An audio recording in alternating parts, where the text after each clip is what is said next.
I basically got interested in the Spiderwick Chronicles through the movie and then through the illustrated field guide created by Tony Dieterlisi, an amazing illustrator. And then we actually got the opportunity to meet him at Gen Con. And he was really receptive to some parody ideas I pitched to him that I had been sort of thinking about.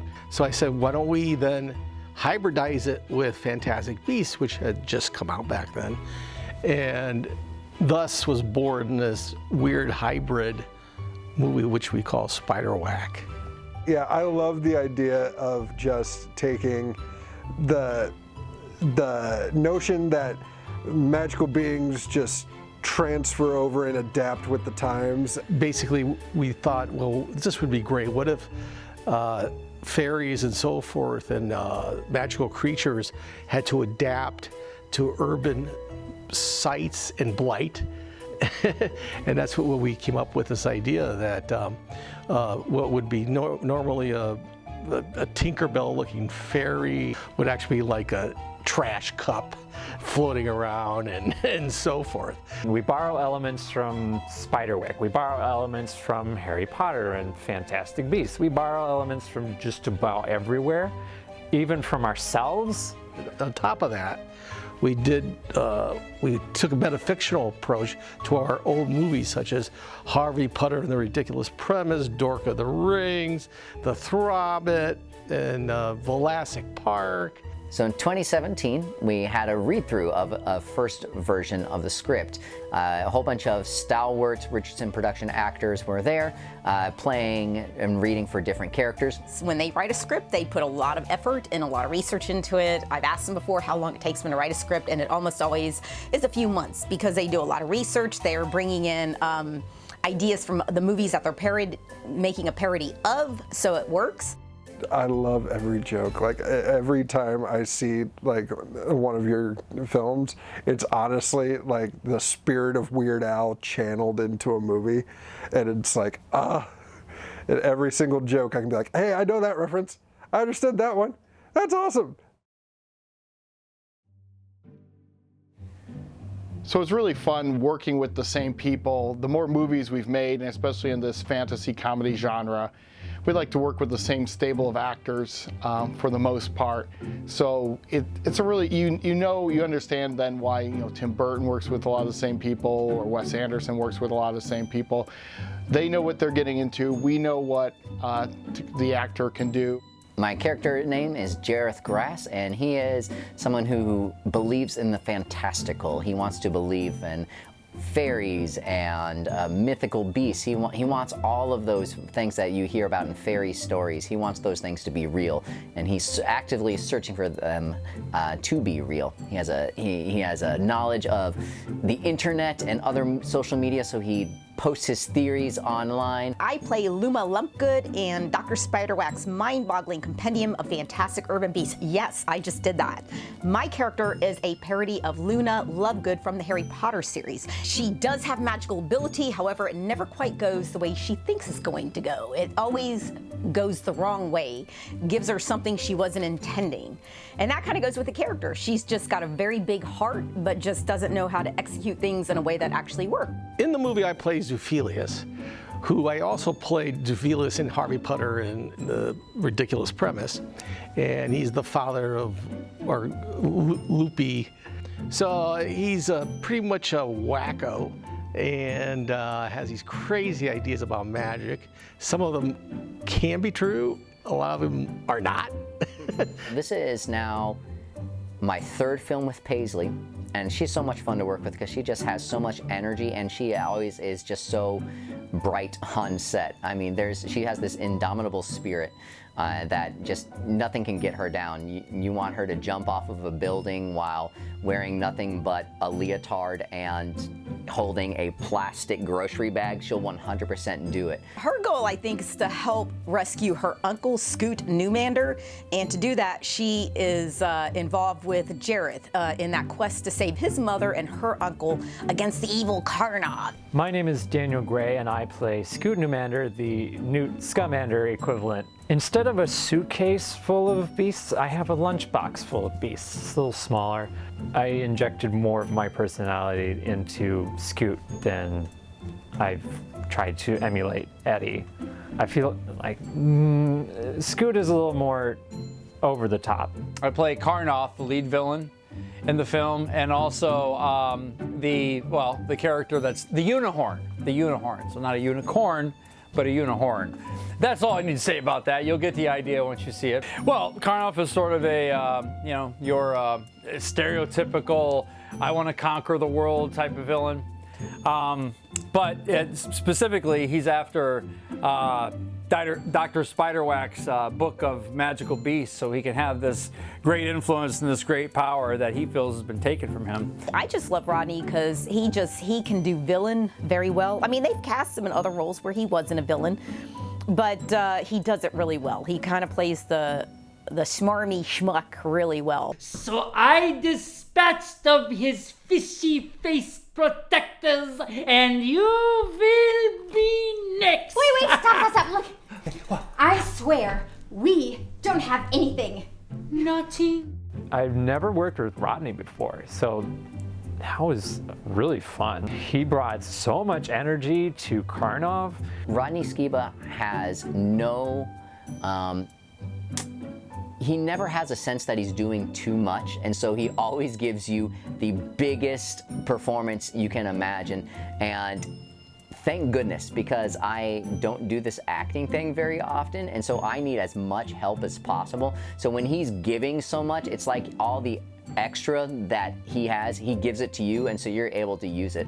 So as always, Karen Shaw was a delight to work with. Karen Shaw, who we know has been in so many movies, Star Wars, Chronicles of Narnia, I could go on and on and on, and one of the most wonderful people I've ever met. And it was just wonderful. We were able to use green screen because he lives in London, and we shot off the screen, off Zoom, effectively, and he ends up playing our gnome.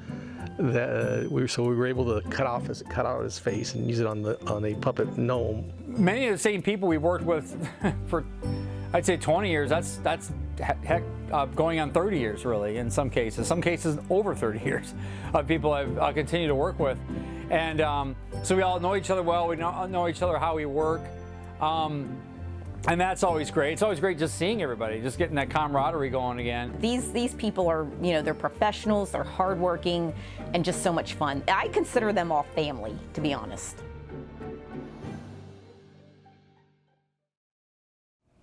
I ended up designing or putting together most of the costumes for the film. So a lot of things were streetwear, so I was able to look at different, create different sketches of what I wanted the characters to look like, and then go shopping on Amazon. For me, this was probably one of my favorite costumes to wear because I didn't have to wear any stupid ears. I didn't have to wear any stupid big shoes. I didn't have to do any sort of makeup or anything. It was fantastic. I put on a wig, I was done. I mean, I liked that he had a Bigfoot shirt and that he's got, the army jacket.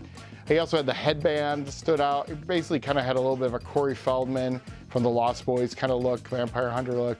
Scoot's costume was wonderful. The large coat and the scarf mixed, I thought, very well, almost like the actual Fantastic Beasts, and then like Doctor Who. And if you remember Luna Lovegood, she's a bit of an oddball character. And that's kind of how we fashioned Luma Lovegood, to be very out there, just really strange with the kaleidoscope goggles and the really out there outfit with like the pink and purple, and then the unicorn skirt and the Converse and everything. Luma Lumpgood's entire costume first came from Amazon, other than a special, nice, cool cape that our other costume designer, Janice Bennett, who's worked on all of our other films, she sewed and created that one.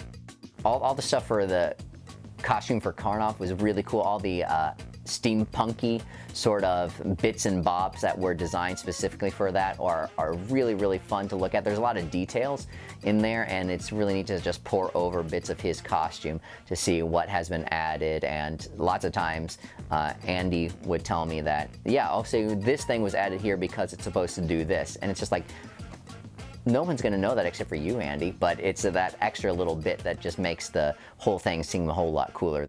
The Minotaur, we had some fancy legs on that guy for a while, but they were very difficult to work with. So we were going to originally have more of a hoof, more of a realistic hooved, back legs of an animal kind of look. But we ended up ordering basically the furry pants and throwing them on him, and it worked out for more practicality because he had to run a lot in all the scenes, and so it had to be very durable. It was fun. It was hot. I have so much respect for the people wearing like the bull head and the wolf head, and just had you got all these chairs lined up, and I'm just sitting on the chair being as small as possible. I'm just a little leprechaun, even though I'm in real life 6'5". Don't touch him. You don't know where he's been. I'm from Neverland. More like never wash. It's my first actual movie, so it's cool to be a part of something big, and you cut off my hair. I was not expecting that. What was that for? I don't even know, I can't see it. To blend your seam of your fake ear? Yes. Some of the other characters were interesting, like the Black Duda. Trying to do a hybrid. We didn't really have the budget to do a full-blown like prosthetic on him, so we had a bit of that rabbit nose on him. I play the character of Harvey, the Black Duda, which is based off of the giant rabbit from Harvey, named Harvey, with Jimmy Stewart. Yes, Harvey, yes. And he was a very kind of jazzy, laid-out fellow. So, we had the red shirt, the tie, the vest, and jacket on top of that with a smooth hat. I just want to thank all our amazing actors for putting up with all the crazy costumes they had to wear for this production.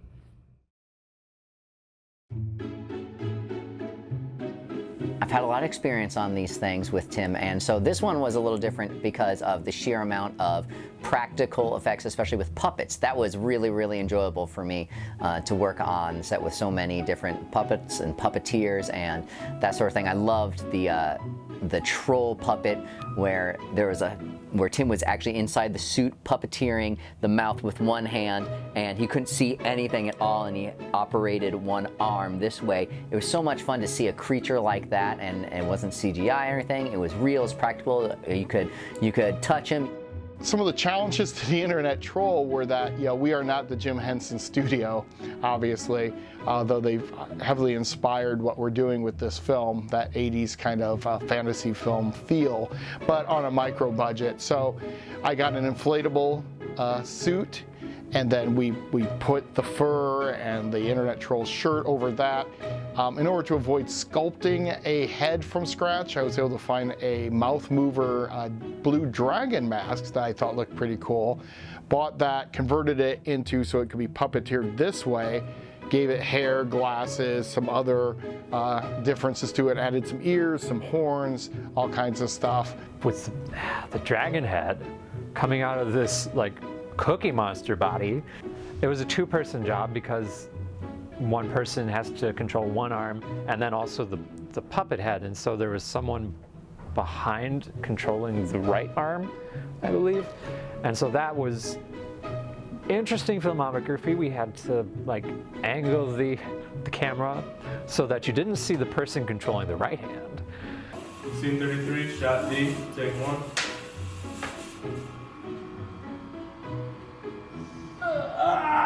I play Rashim, the IT goblin. I provide the voice and do some of the puppeteering work for him. He's an underling of Leslie the Internet Troll, and he's not really a bad guy. He just has bad bosses. The Googling puppets are amazing, and what was really nice about those is that our good friend and artist Todd Davis created those originally for the Throbbit, and so they have a small part, those two characters, in that movie because we had a Googling king instead of a Goblin King, and kind of like Labyrinth, basically playing off of that. And so it really fit well to bring them over. So we created parts where they're working for the Internet Troll because they're both computer related. That was really fun and a great way to not let those amazing sculpts, those amazing characters go to waste. Allow me to properly present myself. My name is Hogsworth. I'm a most respectable snob goblin. The main puppet that we used, of course, was Hogsworth. And so putting him together, again, didn't want to start from scratch, so I found a really cool pig puppet, and then was able to adapt that by putting a mustache on it, a smoking jacket, some hair, some fur.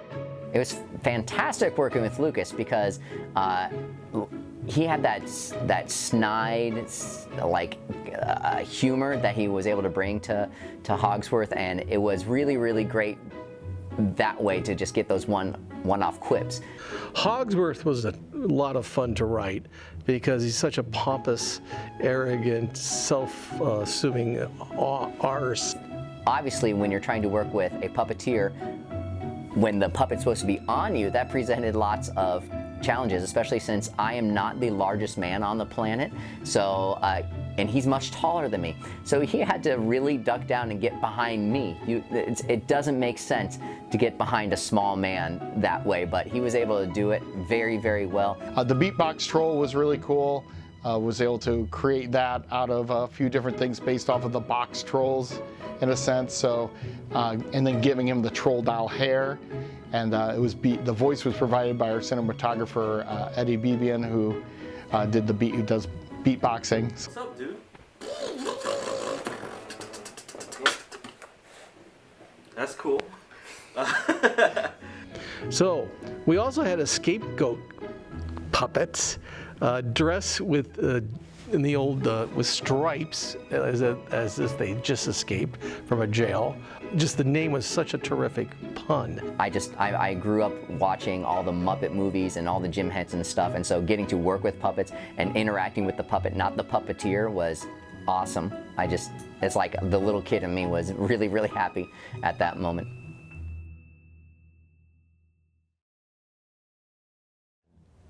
We had a lot of, acts of divine intervention trying to stop us from making this movie. So the first day of production, I think, really set the tone for this entire production, which was nothing can stop this production. So we started off and things were just fine weather-wise, and then all of a sudden it started raining, and the entire shoot was supposed to be outside. And that didn't stop us. We just kept on shooting. We were soaked to the bone, and it was so great that I was working with someone like Paisley, who was not at all abashed by any of that. She wasn't stopped at all. She was just like, so what? We're soaking wet. Let's just keep on doing this. We got a job to do. The whole set was just fun. Even when it was like pouring out rain, we were having to run in the rain. It was just fun. And just being out around South Bend and Mishawaka in the ridiculous costumes that we were wearing. You know, people probably were out and about at the canal and everything on their little rafts and had to have been rubbernecking to see what was going on. We're filming at the East Raceway. If you haven't noticed, it's raining a little bit. I'm a little soggy, Dan's a little soggy. Daniel is not soggy because he's been under the umbrella. So we're all gonna throw him in the river afterwards. Shooting this movie, we had a number of different challenges than we have had in the past. Because in the past, Harvey Putter, for example, we had literally a huge warehouse to shoot out of, a pseudo studio.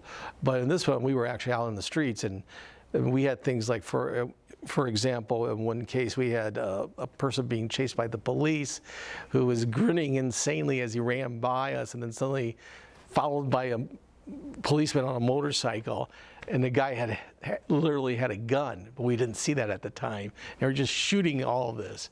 So we were caught up in the urban environment, if you will. One thing you always know Richardson production will probably be at least successful in the level of which it's looking for success if it's scorching hot, because it almost always is when we're filming, because it's during the summer. It's always fun. That's why I always come back. So anytime I get the opportunity to tell one of your guys' story, it's just, when are you doing it? Do you have a part for me? If you don't have a part for me, can I help on the back set? You need a choreographer? Just give me something. Do you want me to bring the donuts and the coffee? Just anything. We're professional, we all get along really well, we work hard for them, and everybody takes direction really well. What I love about Michael especially is if it's not what he wants, he will let you know. And I love directors like that. I'm not insulted. I am a perfectionist. I'm OCD to an extent. Yes, I am OCD. I'm just going to admit it. Filming is awesome, and like it's, you know, you wait for the next take. Oh, that wasn't good. Okay, I'll do it again. But you know, the best parts are in between the scenes when you're just hanging out, having a good time, like talking movies. We all put everything we got into it, and that's what you're always going to get. You're always going, and you'll see lots of stand-ins for other things, like plans that Tim had coming into the day to shoot, and then half those plans get moved because of weather, because of equipment not working, because of someone not showing up, or someone having to leave early, and then things will have to be changed around, but it always gets done. The work always gets done, and then it always seems to come together in a nice film at the end. The craziest thing, of course, that happened on this film, though, was there was a fire at one of our main shooting locations. This was supposed to be the location of the big finale, and we shot 1 or 2 scenes there. Me and my assistant director, Matt, were there the day before this big scene that had like 20 plus actors and crew were going to be there. And we're in the basement, and we had some lights on. We were testing them, some floodlights, so sometimes those get a little hot. So we start smelling, do you smell smoke? And he had to basically run for his life in a smoke-filled room. He had to leave all his equipment there. So we thought that the production was pretty much done. Most of our equipment, props, and everything were needed for the shoot. So there's this, if you go in the front door to the left, there's a room. We were storing most of our stuff, and we see flames licking out above that area, and we're like, it's gone. What are we going to do for the rest of the movie? And I was getting ready to go to work, and I saw some smoke coming from over the hill. I'm like, oh, that's interesting. We get to downtown, and we go past the street where Fun FX was on, and we're like, oh, geez, that's where the fire is. Are we still shooting? To which I get a response of, no, I was in the building while it was on fire. I just got out. But Tim never stopped believing that this could happen. He immediately was trying to figure out ways of getting new equipment, and then eventually we found out that most of the equipment was actually saved from the fire. It smelled a little bit of smoke. Most of our stuff, because they were in plastic tubs, the fire never went there. It just got sooty and wet. So anything that was in a tub was pretty much protected. So most of our puppets, we thought we lost Hogsworth. He was in primo condition. So we were incredibly fortunate, while Vic was incredibly unfortunate. And I feel terrible that happened. And they still don't know what caused it. We ended principal photography for the most part. And then the next summer we had to come back and finish up some things, especially the big final climax scene. Like I said, there was a fire, and so it hadn't been shot. But then COVID happened. And so we had decided that we were going to shoot everything on a green screen. And shooting on a green screen is really difficult sometimes because there's just nothing to really interact with. All you have is the other actors. There's not an environment to be a part of. So it was a little tricky. Cutting edge technology. Just like Disney has the volume, forget it. That's the old stuff. We have a party tent with a green screen just right behind us. Yeah, well, a lot of precautions, of course, had to be made. You know, everybody was wearing a mask, and there were some actors that didn't even feel comfortable being a part of it. They had to literally, you know, would seat like 40 feet away from everybody else. Bryce is a school teacher, a music school teacher, so he was the most concerned about catching the virus. I felt really bad for Bryce because we're all just kind of conjugating, you know, still social distancing, but, you know, we're got a big circle going around just chatting stuff up between scenes, and Bryce has to be like a mile away. So when we would shoot those scenes during the pandemic, what normally would have been a 3-person shot was kind of set with me and Daniel in one side, and then Jareth, who was played by Bryce, on the other. And it seemed to work really well. Like I said, I've seen some of the footage, and it seemed to work really well. But we still got it done. Everybody was still was extremely professional with one another, respected each other's space when it came to the COVID thing, and definitely one of the less neurotic sets I've worked during that process, just because probably we all knew each other.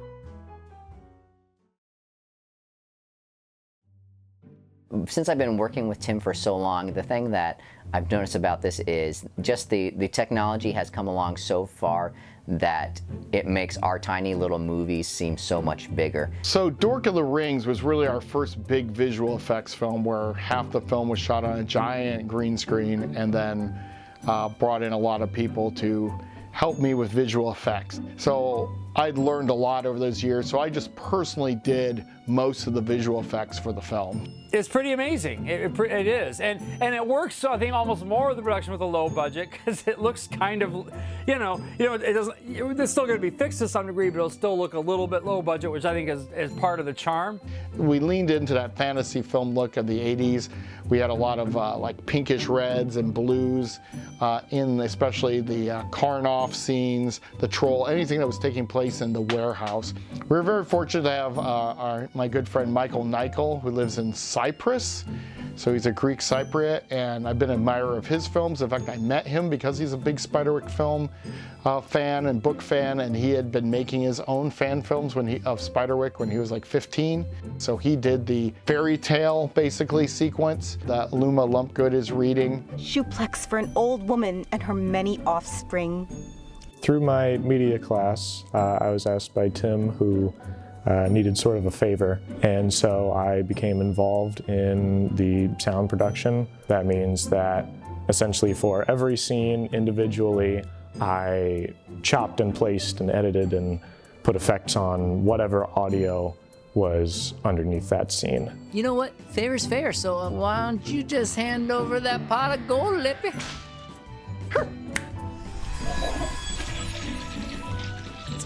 Body of gold? I don't think that's gold. It was my first time working on a feature-length project, and I'm proud of how I did. I think that I managed myself, and I learned and gained some very valuable skills.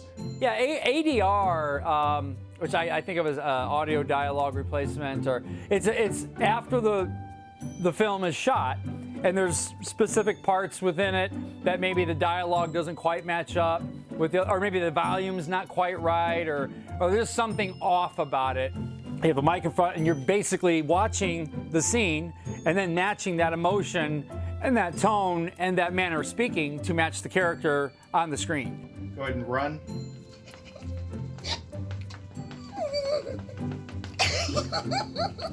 So the beautiful thing, one of the best things about the movie is, in addition to all the fantastic effects and the excellent acting and so forth, is the music score. And it's an original music track by Mark, and he's outdone himself this time.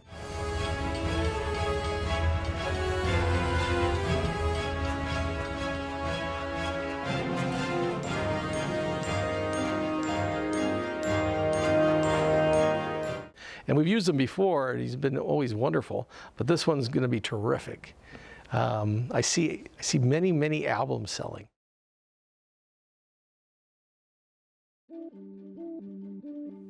As I was driving over here today, I realized that it was 2 years since we last did some shooting, and that was the COVID green screen stuff.